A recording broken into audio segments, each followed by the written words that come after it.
Jeeps. Love them or hate them, Jeeps are one of the most iconic vehicles the world round. Now, where do Jeeps go?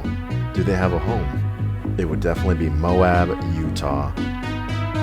Strap in for a journey across the United States as we visit Moab, some national parks, and maybe a few odds and ends along the way.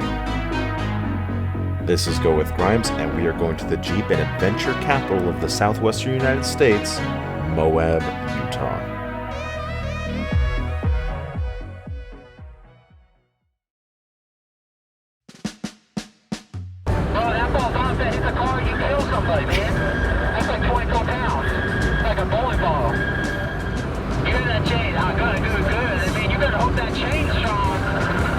It's a metal chain, it ain't going anywhere.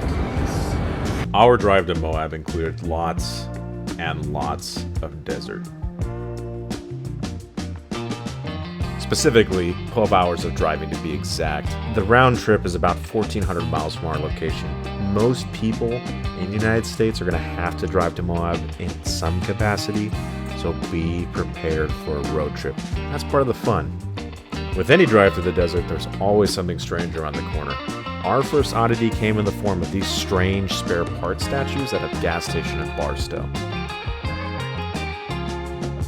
We're 2 hours from Vegas. After we get through Vegas, we can grab something to eat, then we just book it the rest of the way. Oh yeah. This weird racially insensitive art. Oh no. Since we were making this drive in 4-cylinder Jeeps from the 90s, we had to stop somewhat frequently, about every 200 miles or so. Gas mileage in these 4-cylinder Jeeps isn't as bad as you would expect. We still averaged about 18 to 19 miles a gallon. Franco's slowly joining the California hate train. It's your boy Swaglow 2000. We're here in Nevada. We're about to get to Arizona and then Utah. So gas, look at that. $2.79 is gas over here. That would be in California if we didn't have taxes. I mean, we love California. It's the most beautiful state in the entire union, but man, it just sucks. The place just sucks. But as of the time of shooting this, we've driven about 4 hours. We are 30 minutes outside of Vegas. The same exit that we took to go to Area 51, another Area 51 plug, because I got to reference it every video, because I was actually there. So we're going to drive another 5 hours to Moab. So it honestly hasn't felt like 5 hours, but you know, it's been pretty fun. So we'll see how it goes.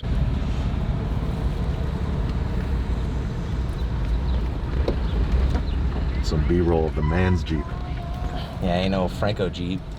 Little ghetto gas can on the back. It's a chain, little bungee cord.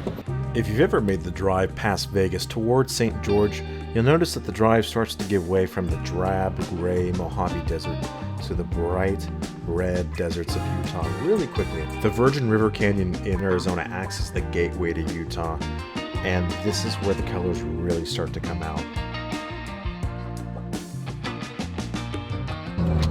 276. Ah! Oh! 279. Oh! Hey, go to Spirit. It's 276. You're saving some pennies. Don't go to Shell. Don't go to Shell. It's a trap. But how did we miss the $2 gas? The $2.50 gas ended up at the 276. Is this some kind of sick joke? Now we're gonna blame Monty for the expensive gas. I got him. Look at that Chad. Look at that Chad drive.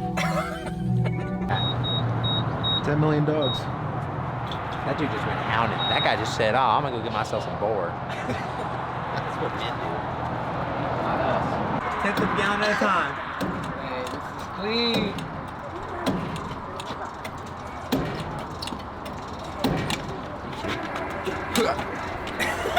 You alright? Listen, it's an old car.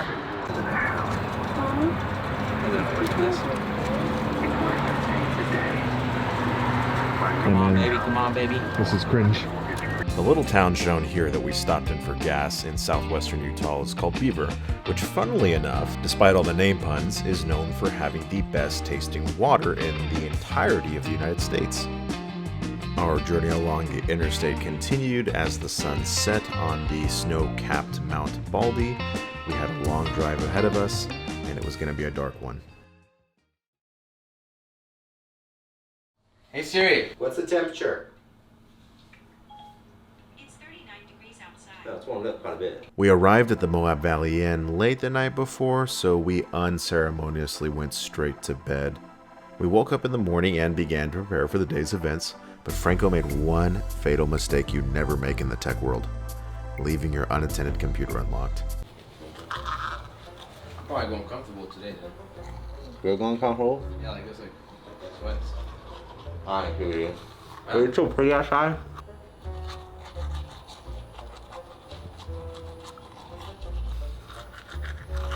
It's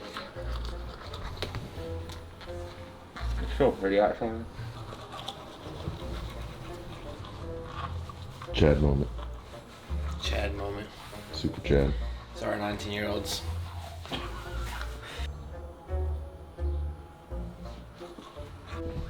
What's wrong with your computer? You guys messed up. Coronavirus. Oh my gosh, you guys messed it up so bad. Made the font so big. It's gonna take me some time. No, not my.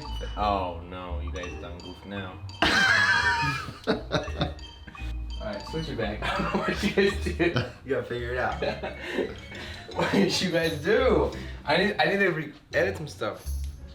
We're on vacation. We don't. Okay, please help me then. After watching Franco struggle with his computer for a few minutes, then we headed outside and out towards Fins and Things.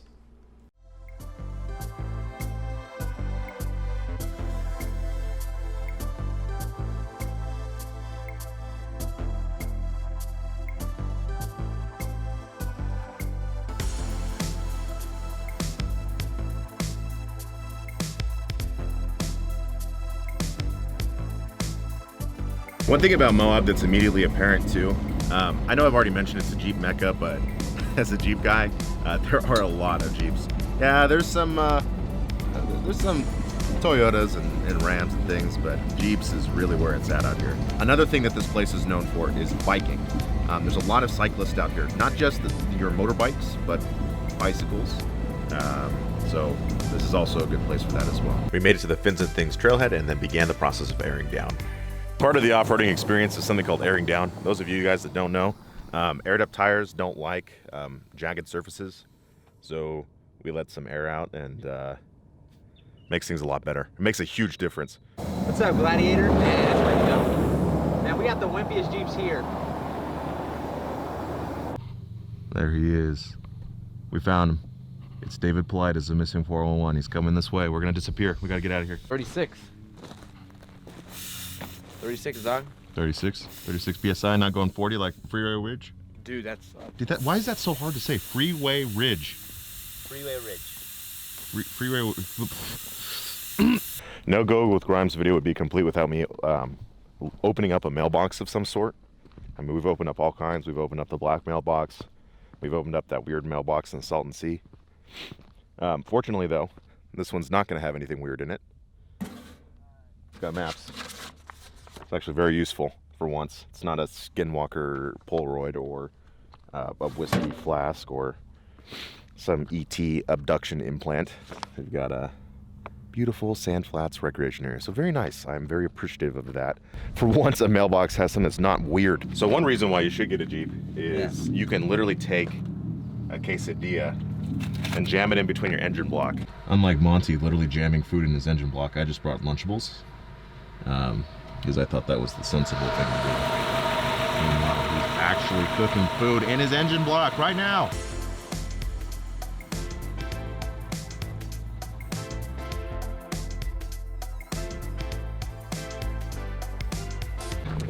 All right, the unveiling of the cheese. Here it is. Is it good or is it bad? We're gonna find out. He needs to cook longer. No. That's too bad.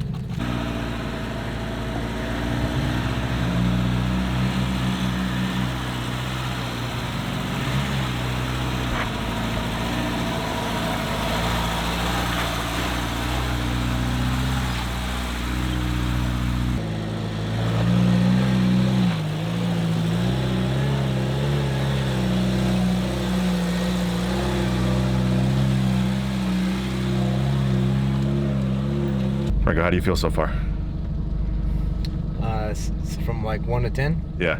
The beginning, I was a 3 because my dumb self was holding down the clutch the entire time, so it started burning the clutch. So chill on the clutch, go very slow, but I got my bang. So There you go.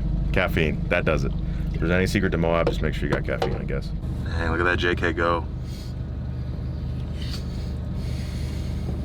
Like I said, for those of you at home, these hills are deceptively flat on camera. But let me tell you, you're not driving your ricer that you wake me up at 3 a.m. and on Rosedale for on these trails.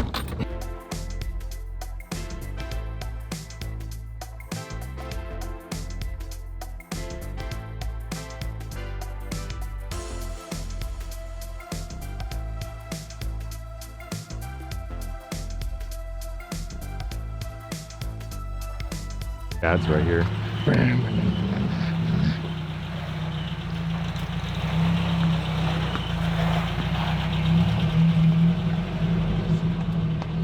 That is Taco. Another Jeep up there at the top too.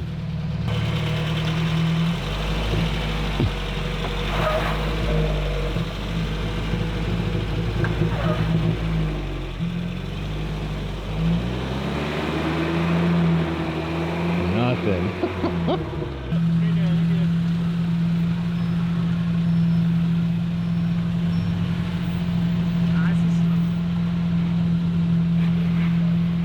No, the longer wheelbase kind of helps out with that.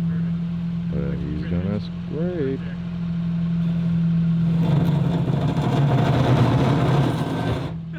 Just the hitch. You're good.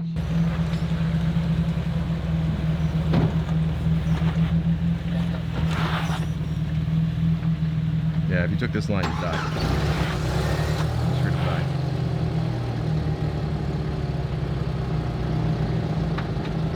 And no scrape. Ultra Chad mode. Hey, go super activate. slow. Don't be afraid to use your brakes. Come on down. Turn more passenger. Straight, Franco. Straight.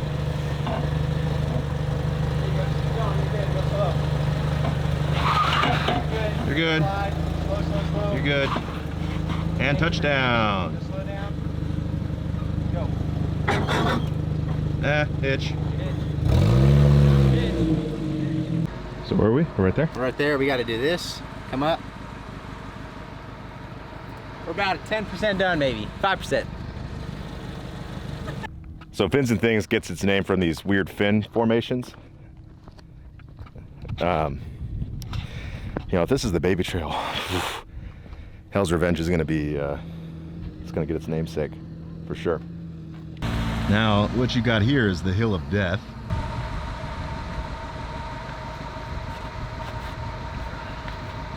Go take a picture of my Jeep coming up there. All right.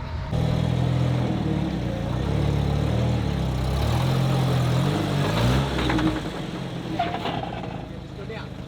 Don't fight it.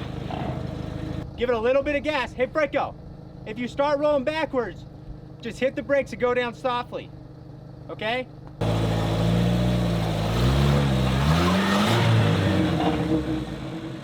down. Just go down. Stuck here. What? Go down. I'm stuck. I can't. Yes, you can. Put it in reverse. Get a little beans, get some juice.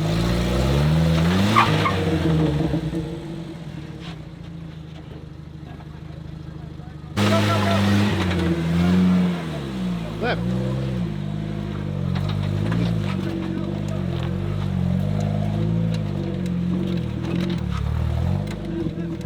Go left a little bit. What? All right, so you cleared the hardest part. Now you just want to go left and go down on the dirt. Oh, I honestly thought you went down there. Fins and Things is known as the Easy Trail at the Sand Flats Recreation Area, and our 4-cylinder Jeeps, this wasn't always the case. Talking to some of the locals there, they talked about how Moab was dominated by a Jeep culture. As the years have gone by, more of these side-by-sides, as they're known, these purely off-road vehicles, have started to come around, and the business has really been booming there. Some of the locals like them, some don't, but we definitely noticed that they would blow through all the obstacles that it would take minutes for us to get over.